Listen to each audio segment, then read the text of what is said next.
Namaste. Today's class is influenced by Ganesh, one of the Hindu deities, and is based around his attitude to strength and resilience. And you might benefit later in the practice from having a couple of blocks, back of a chair, or even a wall to balance against as we do our warrior three and play with the idea of warrior three into a Shiva squat, but that's to come later. So let me introduce you to Ganesh.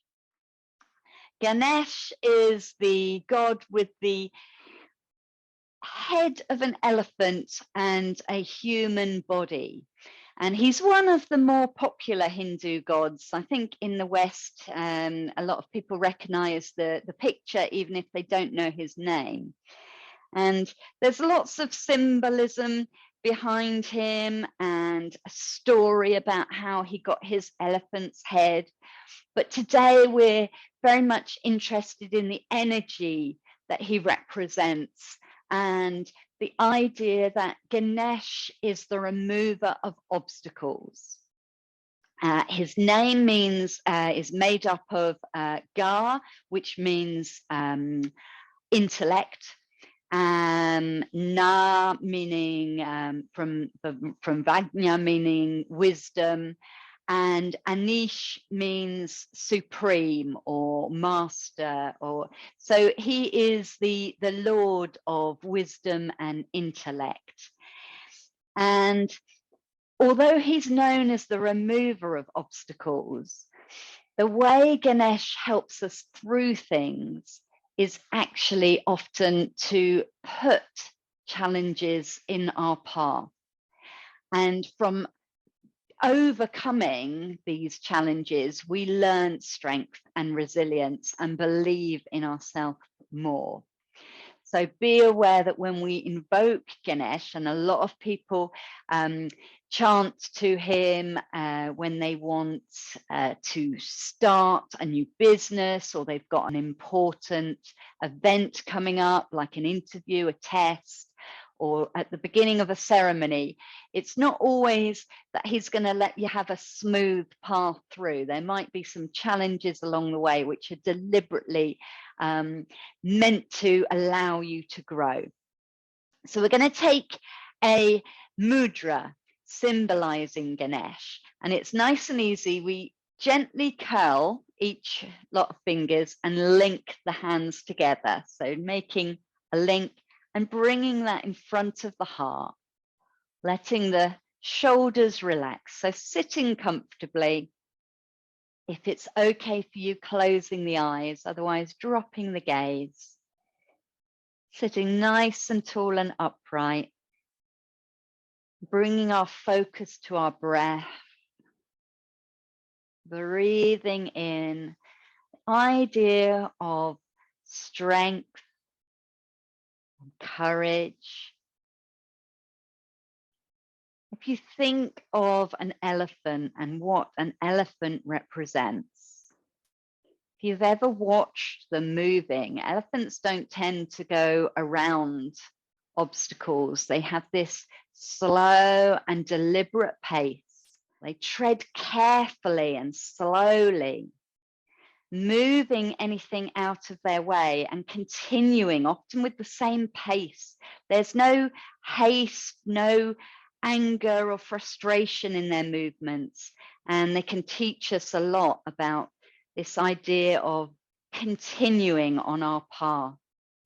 So as you breathe in, I want you to think breath coming into the heart space, and as you breathe out, draw the hands apart, draw the elbows apart slightly. So there's a slight tension as though you're trying to pull your fingers apart, but they don't. And then relax again, breathe in, thinking strength in the heart, breathe out this solidity, this assuredness of Ganesh Mudra. Taking a couple more breaths like that.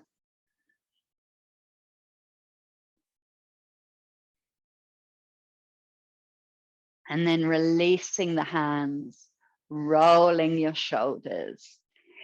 So our intention is this idea of strength, like the elephant, grace, having the grace to know when there's a challenge and to approach it with kindness, with not rushing at it.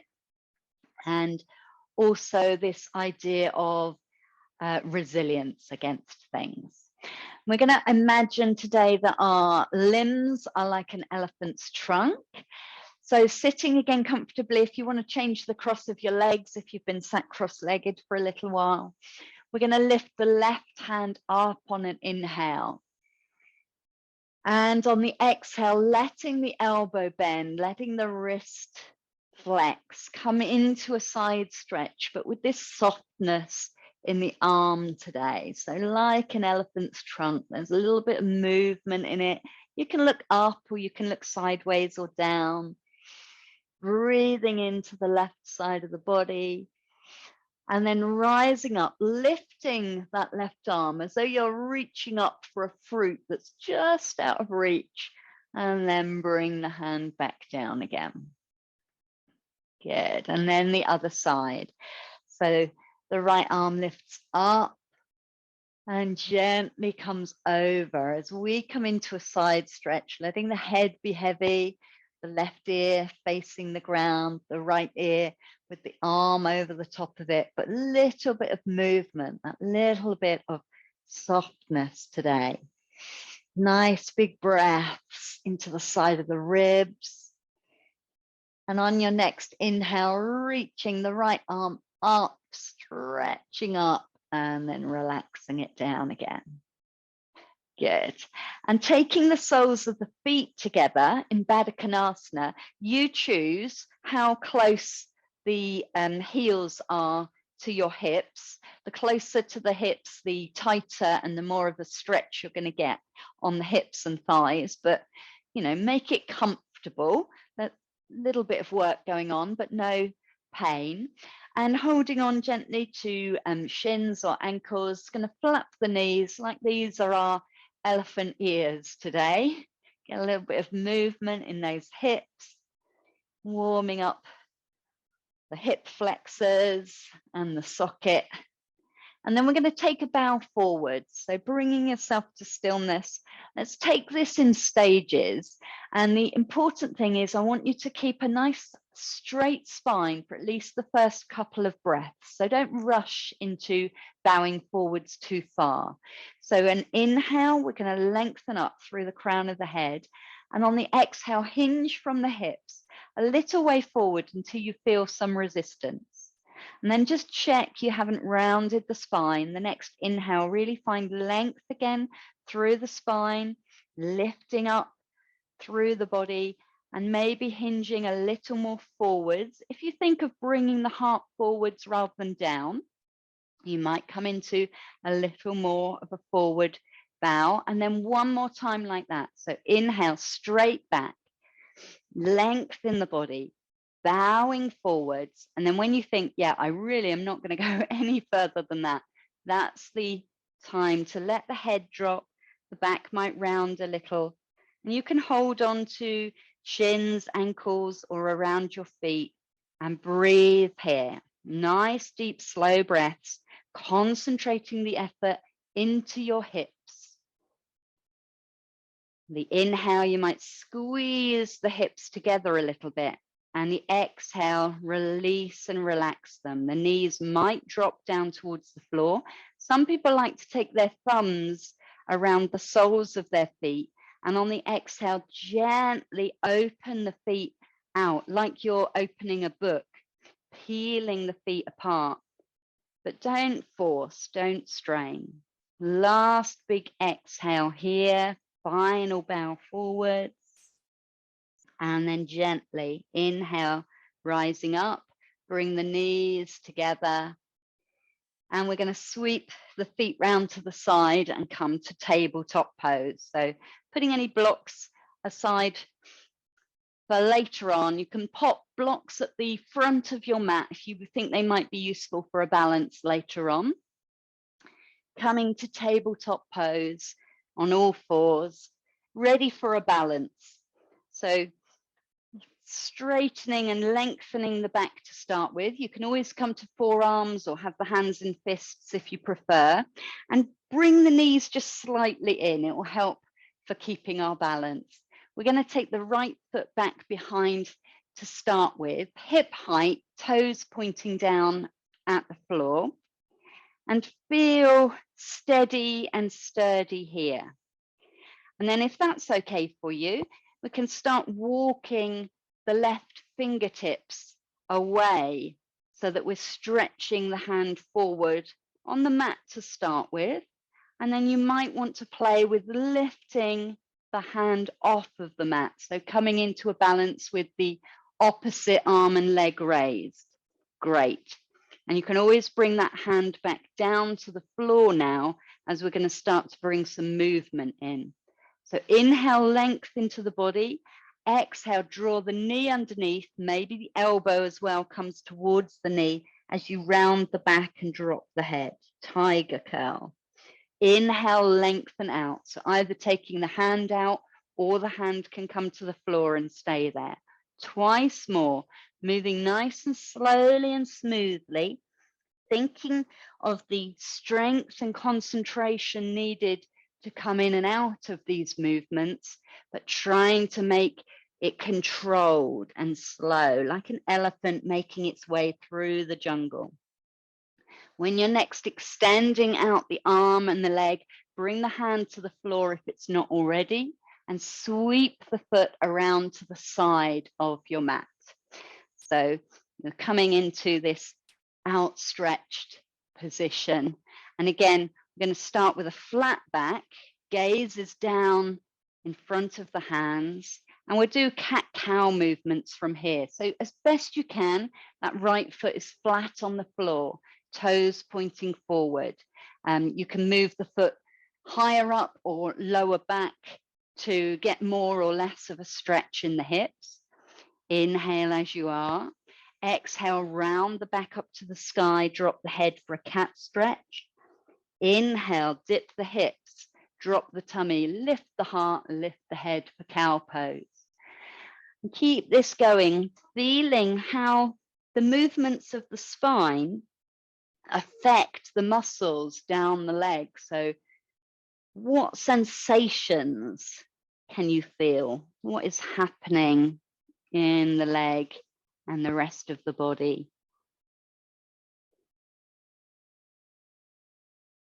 And then pausing, taking an inhale, and on the exhale, drawing a lovely big arc with your toes, swooping that right foot around behind and bringing the knee to the floor. And before we do the other side, you might want to sink back either into child pose or sitting on your heels and rotate the wrists, wriggle the fingers, release the pressure from that posture.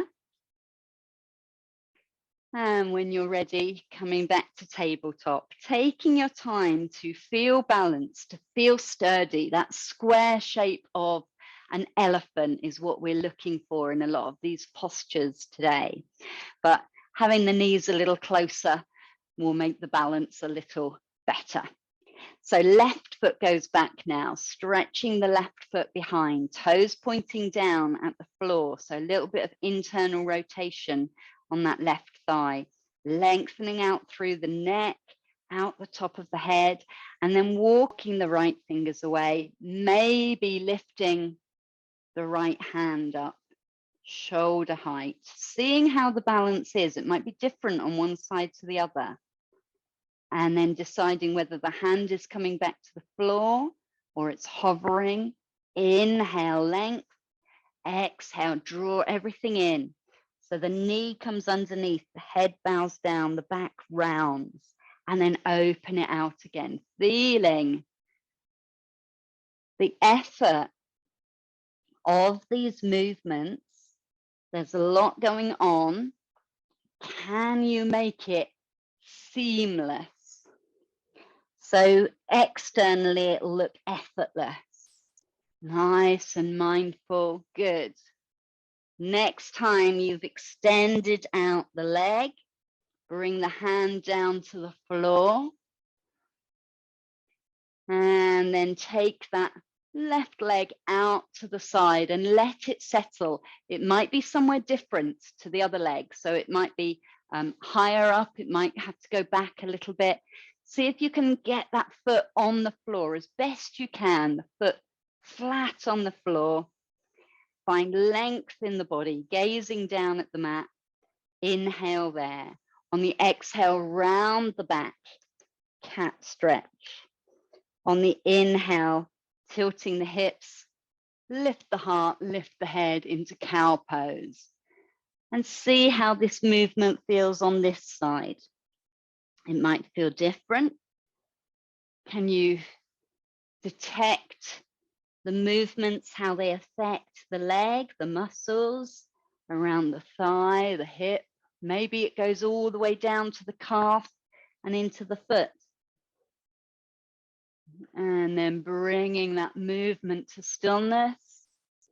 Inhaling, on the exhale, swooping the toes around in that arc and bringing the knee underneath. And this time we'll all rest back into child pose. You might like to widen the knees as you draw the hips back towards the heels. Rest the head down. Maybe it comes to the mat. Maybe you want to put hands underneath it. And allow the back to broaden and widen. Send the breath into the back of the body. Breathing in and out nice and slowly. Releasing the work around the hips. So letting them relax.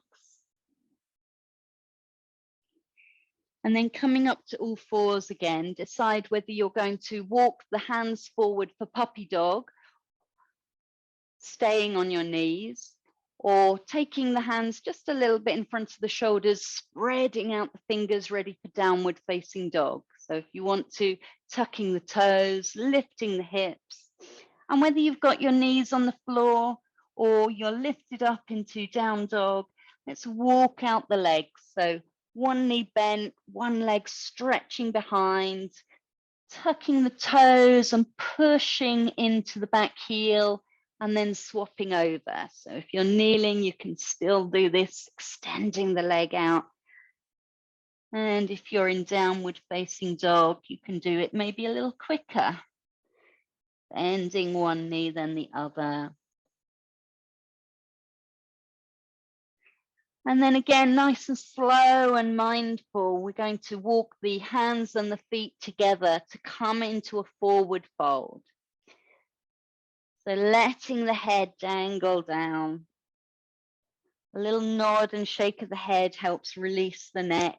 And the arms could be long, thinking of that idea of the elephant's trunk, or if you prefer holding opposite elbows, absolutely fine. And take a moment here to let gravity take you down into the ground. So make sure the knees are a bit bent and let that weight drop down into your feet. If the feet are hip width apart, you get this idea of stability. And from here, slowly, slowly, we're going to start to come up to standing, rolling the shoulders back when you get there. Good, and you can lift the arms or bring the hands to the heart, whatever you wish to do to arrive in your mountain pose. Lovely. And we're going to take our Ganesh mudra, so joining the fingers lightly together in front of the heart, taking a couple of breaths. Again, the inhale, relaxing, the exhale, drawing the elbows apart, feeling that strength of the grip, and then releasing again. Inhale, exhale, thinking of this strength, and yet externally it doesn't look like you're doing anything. Good. So we're going to keep the hands in front of the heart for the next movement, but you're welcome to turn the arms and the shoulder as much as you want to make this a comfortable sequence. So on an inhale, we're going to take the left arm out and let it be soft and gentle, and your gaze can follow it as far as you want to. So you can come into a twist or just turning to the side. and then bringing it back in again. Exhaling, bringing it back in front of the heart. And then the next inhale takes the right hand out. Again, you might want to turn the hand so that the palm faces forward. I don't mind. Exhale, bringing it in. So rotating the hands as you wish. It depends on your Ganesh mudra. One more time each side. Letting the movements be fluid. So allowing the arms to bend, not to lock into any particular position. When you next have the hands back at the heart, staying there, and we're going to rise up onto tiptoes. So as we inhale, lifting up, and as we exhale, lowering down, trying to do this with control. Good. And then we're going to put the two things together. If that's too much, do one or the other. So as we inhale, we lift up. The left arm goes out. If you want to, you can follow the gaze or stay staring ahead, easier on the balance. As you exhale, the arm comes back in, you lower down. Good. And then try it the other side. Either both the lifting and lowering and the arm movements, or one or the other. One more time each side. Keep the breath slow and steady.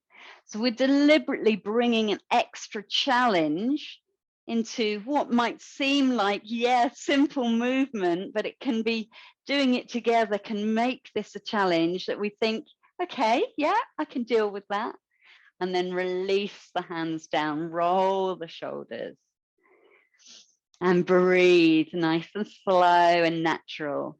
And just notice any resistance, any response with the mind as we take the body through these different movements. Trying to stay with it, we're building resilience. Let's turn to our left. And we're going to take goddess pose, which is a lovely square posture. So lots of these right angle positions when we think of Ganesh. And a square also is a symbol of Muladhara chakra. Ganesh is very much associated with our base chakra energy.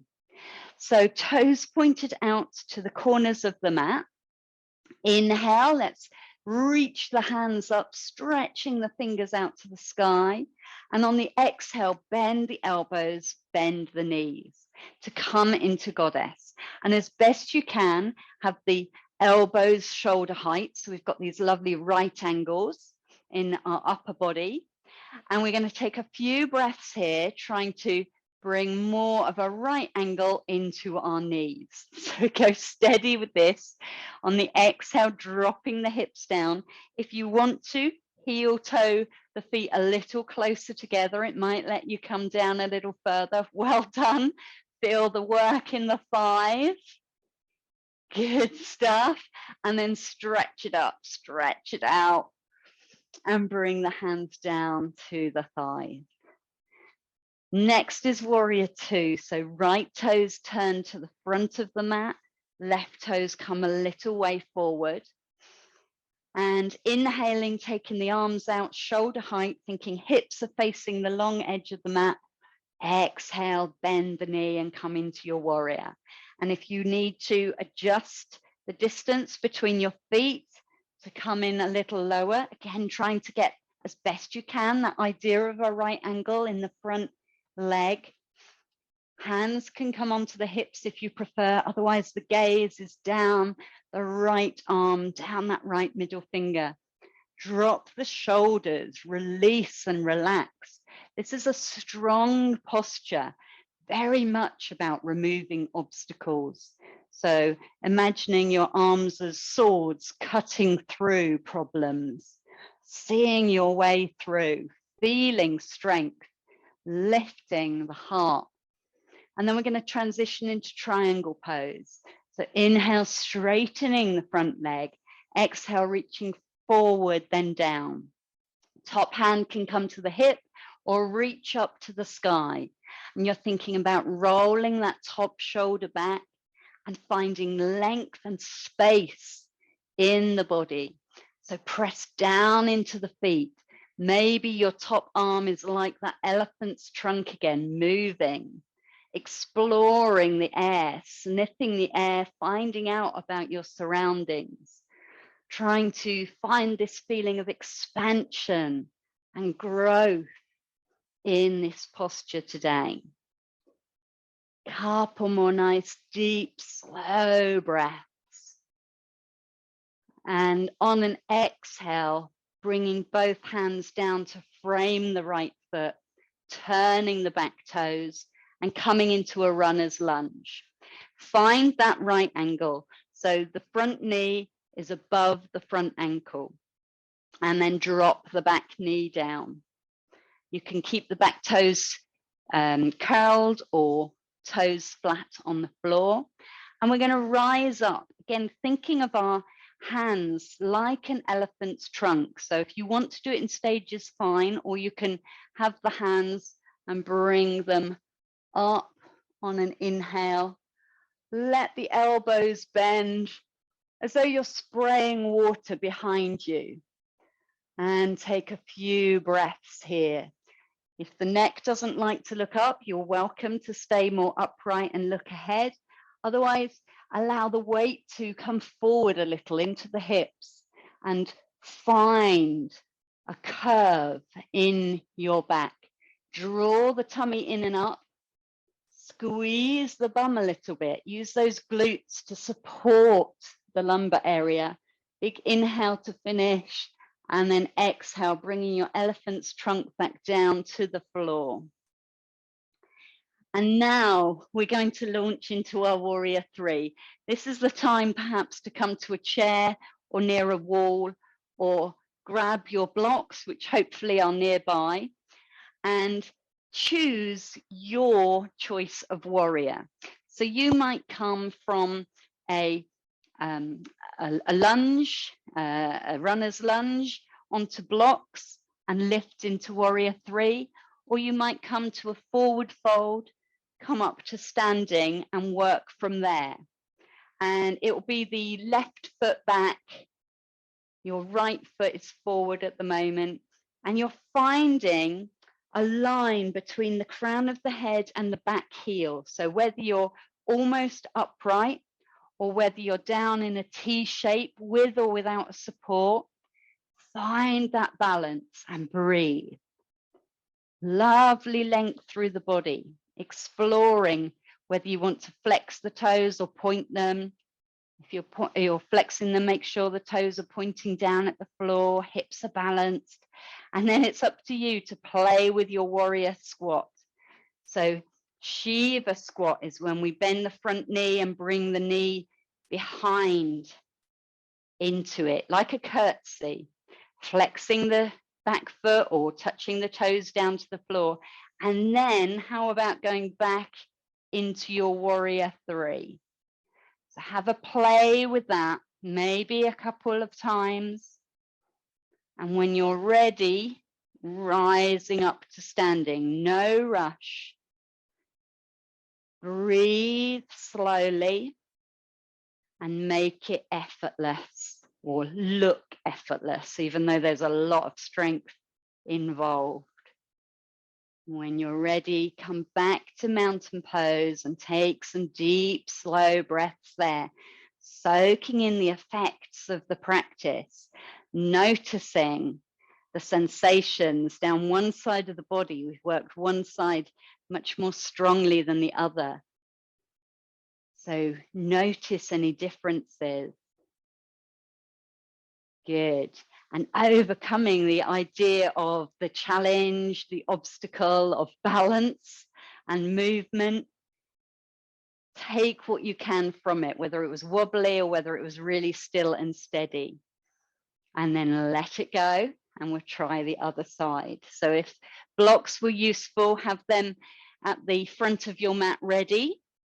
And this time we're going to turn to the right, so to the other wide edge of your mat. Toes point out to the corners, Ready for our goddess squat first of all. So inhale, lifting the hands up to the sky. Exhale, drawing energy down, making this strong shape. Again, very symbolic of the Muladhara energy, this root energy. And perhaps with an exhale or two, you can drop down even further into your squat. Get some fire in those thighs. Keep the tailbone tucked, the heart lifted. Feel strong. Well done. And then pressing into the feet, rising up again, releasing the work and bringing the hands down onto the thigh. Ready to turn the left toes now to the front of the mat and the right toes, bringing them in a little bit. If you feel wobbly, heel toe the front foot out to the side. So you feel really stable to start with. Hips still turned as best you can to the long edge of your mat. And then inhale, lifting the hands or bringing them onto your hips. Exhale into your warrior two stance. And think about what this posture signifies to you. Drawing up your inner courage. Thinking about external things, what challenges you. And this posture allows you to work through them. Any obstacles that are in your way, Ganesh gives you the strength to overcome them. And from this position of stability, this posture of strength and stability, we're going to open out into the world. So inhale, straighten the front leg. Exhale, reach forward, forward, forward, then down. And find your triangle. Explore with maybe that top arm acting like your elephant's trunk, otherwise hand on the hip, and you're rotating the shoulder back, lengthening through the crown of the head. Use the feet as your base, your stability, your foundation, and grow up from there, not only through the legs, but lifting the lower ribs out, lifting through the crown of the head. And if that arm is extended, lifting through the top fingers. Lovely big inhale to finish. And then exhale, hands come down to frame that left foot and you turn into your runner's lunge. Taking a moment here and then dropping the back knee down. Thinking of yourself like this elephant drinking from a pond or a pool, lifting the hands up and releasing the water over your head, over your back, showering down refreshment. So be aware of the neck, the lumbar spine. Use your muscles to support the movement. The knees staying over the ankle, the front knee over the front ankle. The tailbone is long, the tummy is lifted, sides of the waist squeezed in to support the spine. Heart is open, nice big inhale to finish. And then exhale, bringing your elephant's trunk down again. Let the hands come either side of the front foot. And you decide here whether you're going to tuck the back toes and step forward into a forward fold, whether you're going to find those blocks and come to warrior three, or whether you want to come into your warrior in a different way. Lots of ways to explore your warrior. You might have a wall you can use to balance against. So taking your time to set yourself up, this time standing on your left foot, the right foot balancing. And the toes might touch on and off the floor, absolutely fine. If that helps you to gain confidence, And it's your choice how much movement to bring in, whether you want to try the Shiva squat, perhaps bringing the hands to the heart, perhaps not letting go of whatever is supporting you. Where is your posture today? Are the arms on blocks, out in front of you, out to the side? And can you tease and test that balance, bringing movement into the body whilst we're balancing? Very challenging. Making your way up to standing after you feel you've given that a good go. Having a sense of accomplishment for trying and seeing if you could keep your cool. This idea of resilience is how we respond to external factors when they challenge us. So nice, deep, slow breaths as we come to our base posture, our foundation of mountain. Letting the energy settle, the heart and the breath slow. And we're going to take some more squats. We haven't done nearly enough work on those thighs. So let's take a wider stance, this time facing the front of your mat. Toes can point out a little bit to the side. That's absolutely fine. And have a relaxed bend in the knees.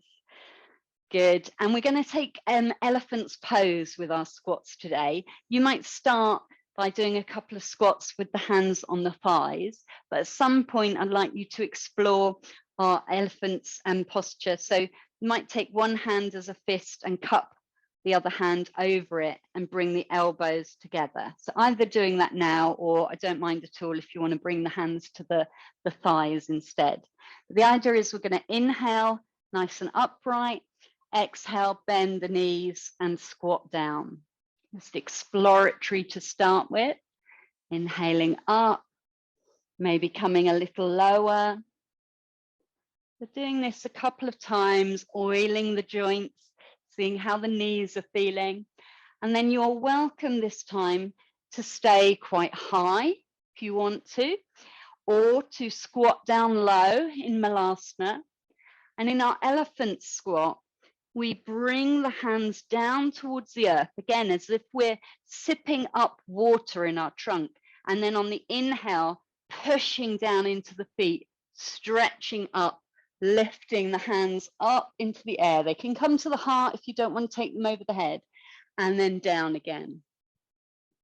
Exhaling down, bowing down, hands either touching the ground or pointing towards it.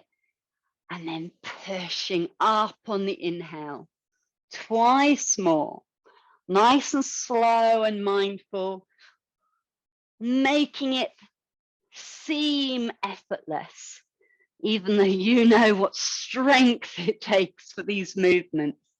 Next time you're bowing down, allow yourself to stay there and releasing the hands, straightening the legs, bowing into a forward fold. Good. And it's your choice how we come to sitting. So you might want to step back in down dog and come to kneeling. You might want to come down through a squat and roll back. And maybe take a couple of blocks to sit on, because we're going to do a twist next, and it's nice to get some height under the hips to help us a little with that. So coming into staff pose, where we've got the legs extended out in front of us, hands beside the hips, and again we're looking for this lovely right angle in our Dandasana staff pose. So reaching up through the crown of the head, grounded down through the sit bones, and the heels extend away from the hips, toes point up to the sky. And we're going to take a little twist before we do our Ardha Matsyendrasana, our half Lord of the Fishes twist. We're going to warm up the body first. So on an inhale, either lifting the hands in front of the heart if you want to, or up above. On the exhale, turning to your right, so left shoulder coming forwards, right shoulder going back. Arms either extending out in opposite directions, or if the hands are at the heart, then the elbows extending out.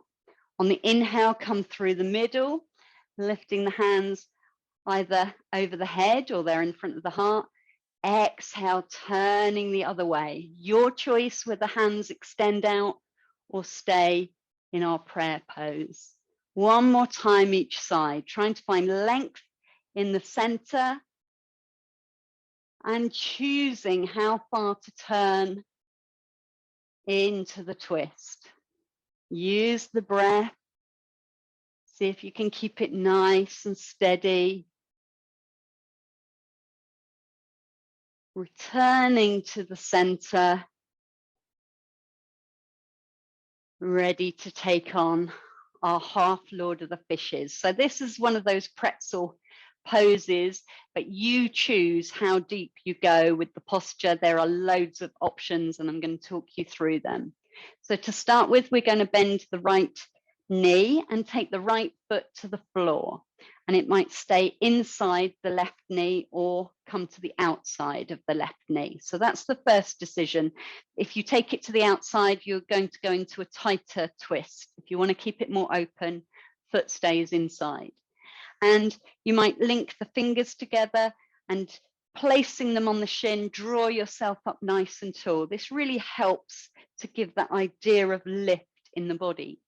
That left leg can either stay extended, trying to keep the toes pointed upright, or if it's okay for you, you could tuck the left heel around the side of the right hip. And it's important, again, to think, can I establish this height and still have both sit bones nice and grounded on the floor? If you're skew width, if you feel any pain, please keep that leg extended. And then you choose. We're going to rotate the body towards the bent knee. So you can do it from here, or you could lift the arms up like we did before, and then turning the torso. The left hand comes forward, the right hand finds the floor behind you. This left arm can wrap around the leg, or maybe the left elbow comes to the outside of the knee. That's a tighter twist. So don't force, don't strain. We're going to stay here for 3 more deep breaths. Inhale, length, space in between each vertebrae. On the exhale, turning around. Inhale, untwisting a little bit to find that space in the spine. Tummy turns, then ribs, then shoulders, last of all the head.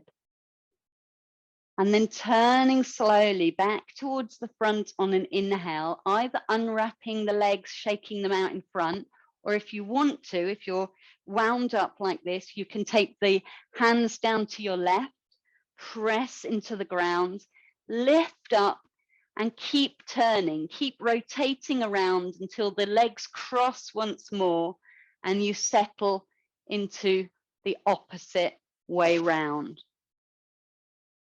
If that didn't happen for you, absolutely fine. I'm going to talk you through the posture as if you were doing it from straight legs, otherwise waiting there till we catch up.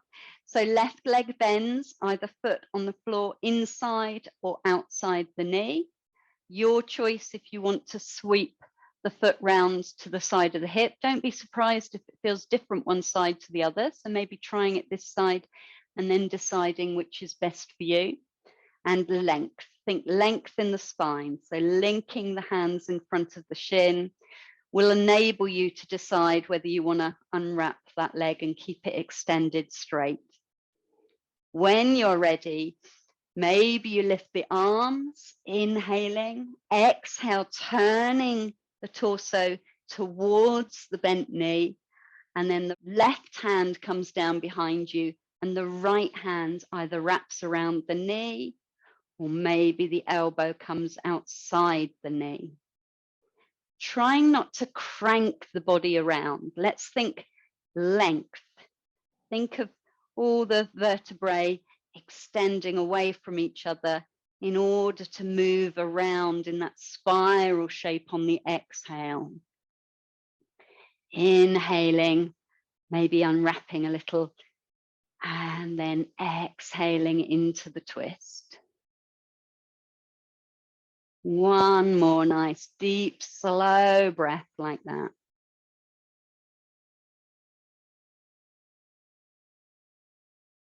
And then unraveling to the front. This time, take the legs out in front of you and give them a little shake. Good. And to soothe the back before we do anything else, let's ease ourselves off blocks or cushions if you're on something. Come down to the floor, lying on your back, and choosing here whether it's nice to hug the knees in and have a little rock from side to side, or maybe lightly placing your hands on top of the kneecaps, you can rotate around, massaging the back of the pelvis, the lumbar spine, one way and the other. Good. And then gently rolling onto one side, pressing yourself up so you can see the next couple of options. So we're going to lengthen out the spine. You've got the choice of either starting in this seated M type shape with the hands behind the hips, feet hip width apart, pressing into the feet. We're going to lift into a square or a rectangle. So lifting the hips up, either keeping the head and the neck level or dropping it back if that feels nice for you, coming in and out of that pose. Or if you think, no, thank you, you can do this in a bridge pose. So keeping the shoulders on the floor and the hands on the floor, pressing into the feet, still lifting the hips, getting this openness in the front of the body, but in a diagonal position instead of the square. So we're going to do that 3 or 4 times. And I want you to use the core muscles, the strength of your core. Squeeze the glutes, squeeze in the tummy and the side waist. Inhale, lifting, opening and lengthening the spine. Exhale, slowly releasing down with control. So use the breath. If the wrists or arms don't like having the weight on them, bridge pose is a good option. Slowly and mindfully, lifting up and down.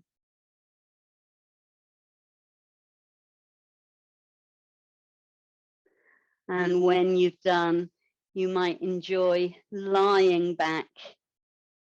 Maybe gather anything that you want for relaxation before we come down to the floor. We've got a couple more options before we get there, but getting ready for relaxation never hurts, having things within grabbing distance. We're going to lie with our back on the floor, bring the knees over the chest and lightly resting your hands on the kneecaps. On the inhale, take the knees up to the sky. So taking the knees away from you, the arms straighten. On the exhale, bringing the knees in. This is Apanasana, our wind releasing posture, soothing for the back and the hips. And if you really want to, you can lift your head towards the knees on the exhale or keep the head flat on the floor. Up to you. And again, coming to stillness, I'd like you to think about which inversion you would like to take today. And this might be a supported bridge pose. So if you want to stay with the back more on the ground, you lift the hips as if you're going to come up into bridge and place a block or a couple of blocks underneath the pelvis. So not on the tailbone, not on the spine, on the bony bit of the hips. And you stay there in an inversion. Or you might like to come to a wall or the back of the sofa or onto your bed and get those legs up in the air there. So 2 options if you don't want to lift the hips up, if your tummy feels yucky or you're on your moon flow, 2 lovely options. If you want to come into a half shoulder stand, from sitting, rolling back onto your forearms, pushing yourself up and catching the hips. And we're staying in this V shape. We're not straightening out the body. You might wiggle the elbows in a little more, adjust the position of your hands so that the wrists are comfy. And wherever you are, whichever inversion you choose today, I'd like you to close your eyes and come inwards. And feel the energy flowing down into the upper body. So this reversal of energy, of the direction of the natural flow of the circulatory system, can be very soothing to the nervous system. Deep, slow breaths, exploring something a little different, approaching it with this gentleness.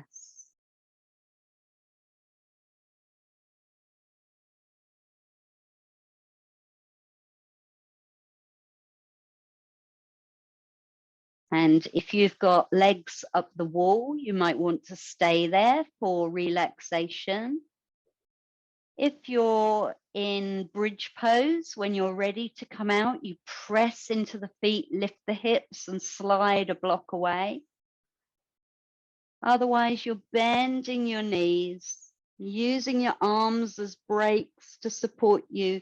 Come down to the floor, down to the mat, and making yourself comfortable for relaxation. Choose whether you want the knees bent or the legs outstretched. Maybe you come to sitting in a minute, but stretching out, coming down to the ground to find that contact with the floor first of all.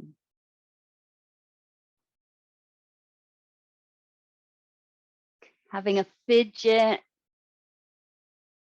settling yourself into a posture that you can stay and release.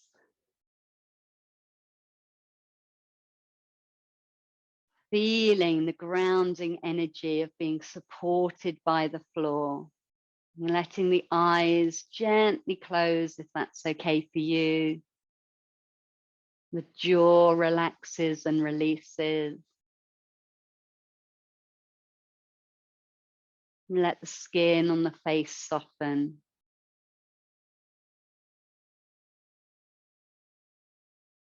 And allow softness to come into the shoulders, into the tummy. And let the hips widen and broaden. And feel the limbs release. Let them be heavy. Find a place where the hands are comfortable. Maybe palms are turned up to the sky. Maybe you prefer to rest your hands on your belly or your hips. And I want to introduce again this connection of Ganesh and the strength and power of the elephant with our root chakra. And the color associated with this energy center at the base of our spine is red. I want you to imagine breathing in a warm, soothing red light all through the body. Breathing out, sending that down to your roots into the earth.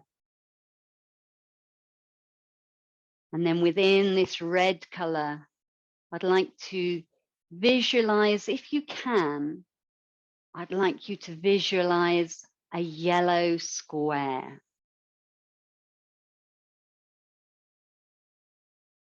This yellow square, a symbol of strength and stability.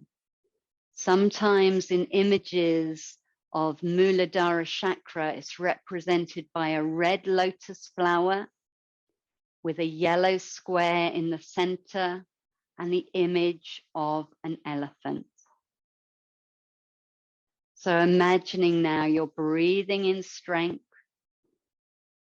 and stability and sending that out, down through your roots into the earth. Tuning into our body and our breath.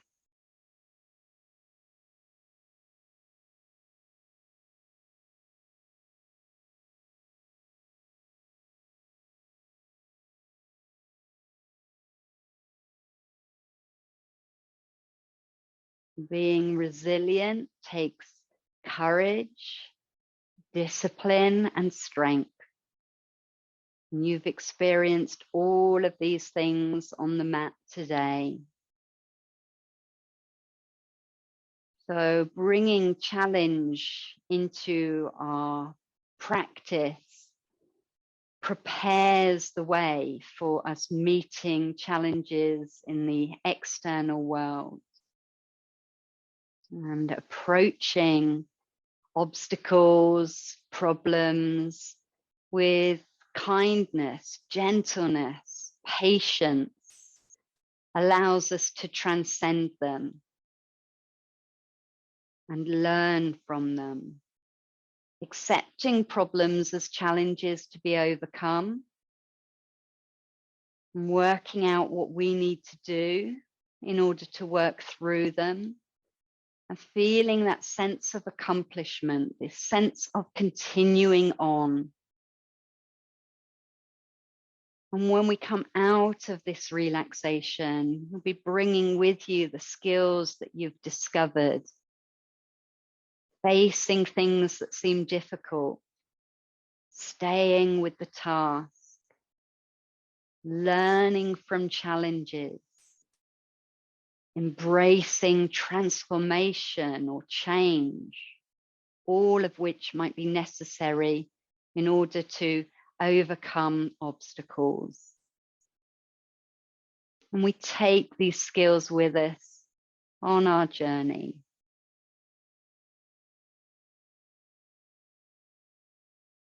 Letting go now of any image of the light or the colors.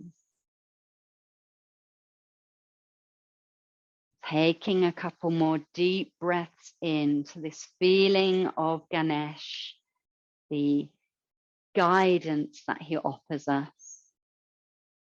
And then starting to make small movements with fingers, toes, stretching limbs, moving the head, making whatever movements your body is asking you to make.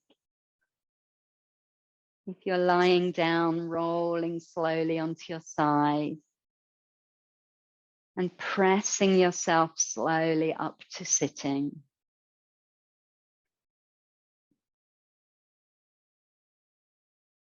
And we're going to bring the hands together at the heart space and take a lovely deep breath in. On the exhale, taking a bow to yourself and the lessons that our practice with Ganesh has taught us.